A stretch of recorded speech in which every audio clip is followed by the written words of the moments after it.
而家譬如歐洲啦、美國啦，總之我哋平時做緊生意出口嗰啲地方啦而家都似乎經濟爭少少啊，即係動盪啊嘛。咁我哋譬如做開出口嘅朋友嘅話，嘅商業啊，佢哋嘅生意啊咁有幾大影響啦。但頭先我哋嘅嘉賓即係楊生講過，譬如內需市場。如果發展咗內需市場，又可唔可以彌補翻？即係逐漸講，可唔可以擒翻條數咧？咁樣？咁呢個問題嚟講咧，就喺金融海嘯發生嘅時候咧，大家尋找商機啊，點樣去將自己嘅生意能夠平復過嚟咧？其實一路都講緊幾個市場。咁大家最近咧都聽到歐洲市場啦，歐洲嘅債務危機，其實咧就即時咧由我哋初喺年頭啦，就覺得個金融海嘯情況其實已經基本上平復落嚟。其實每個行業咧，香港一啲嘅特定行業嘅產業咧，其實咧要重整緊你自己本身嗰個產業鏈同埋嗰個市場嘅即係分配。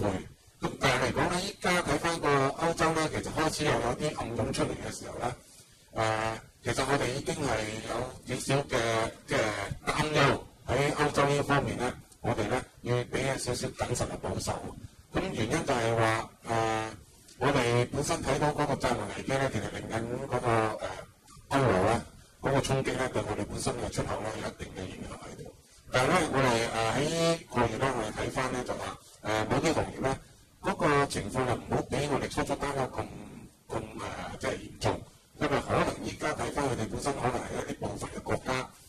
嘅衝擊係講緊係本身嘅地方國家嘅經濟。就並不表示佢嗰個市場，即係話嘅經濟嚟講咧，係能夠即係觸動得到。但係嚟講，我哋覺得咧喺呢段時間咧，喺歐洲嘅市場咧，就一定要好小心去即係監視住同埋監察住。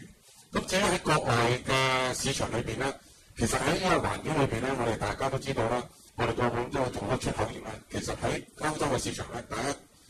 其實唔應該放棄嘅。我自己喺度睇。歐洲我哋本身一路出口嘅份數嚟講咧，我哋香港佔好大嘅比例。咁而係咧，我哋覺得國外嘅市場咧，頭先我都講過啦，喺我哋依家嚟緊再開拓嘅大板塊。呢個板塊裏邊咧，其實我自己睇咧就話係可以某程度嚟講，同我哋本身初段嚟緊喺個出口嘅市場裏邊咧，做一啲協調嘅一啲嘅工作，甚至乎咧係可以加強少少係拓展內需同埋內銷嘅一啲嘅。即係安排嘅，呢個係我自己嘅睇法。